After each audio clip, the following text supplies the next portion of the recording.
Hello, fellow Econ 201B students. My name is Miles Brandt, and I'm doing my market research report on the food market, and specifically in the food market, Whole Foods, and how their growth has been affected in the recent year and a half or so. I found an article on Forbes.com which summarized how they've been doing, or how they did over 2015, the beginning of 2016, and how they did it and such. They stated in the article that they reported a lot of earnings in the first fiscal quarter, and they lowered their prices, they expanded stores, and they did a lot which allotted to their growth and their expansion into other countries. So for my project, here's me. Here's a photo of me for validation reasons, and here's Whole Foods. Beautiful place, good place to go. So here's my original market analysis. This is just the basic supply and demand graph, which has the equilibrium, one supply curve, demand curve, and whatnot. So in the article, it says the high-end organic grocer, which tried to lower prices in an effort to compete with discount stores like Walmart, and shake its whole paycheck reputation, said total sales rose 10% to 4.67 billion, in line with analyst estimates.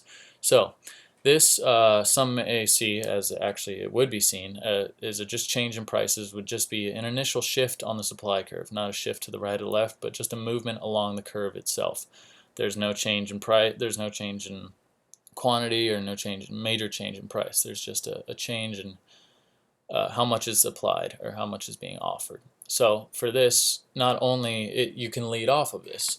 So the decrease in costs not only enabled the company to raise its total sales by 10%, but it enabled them to produce more stores, which is that was their ultimate goal, which to expand, to get bigger, to have a more profitable company. So now have this graph. Number one was the increase in supply, and an increase in supply due to Whole Foods uh, attempting to lower their prices of goods to compete with other markets. So with this shift, we see that the equilibrium moves to the right, lowered prices, but the quantity gets much larger. That quantity being that of the stores, and the price being that of the prices in stores, which contributed as a major resource to creating the store. And with that, with the creation of more stores, they opened nine. They opened nine new ones, and their new outlook for across the U.S. is 1,200 Whole Food locations, which is a lot of healthy food for the nation.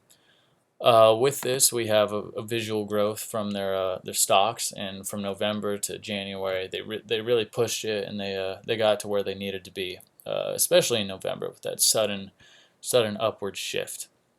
Uh, then we have the determinant, which I said was the supply number one, the determinant number one for the supply curve. Determinant number one states that lower resource prices, so their lower prices in the store, will encourage and increase profits, which the profits enable them to create more stores across the nation, which allowed them to please more customers who were demanding healthier foods and such.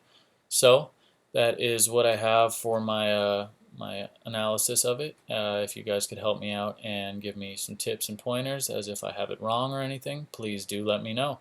Other than that, thank you.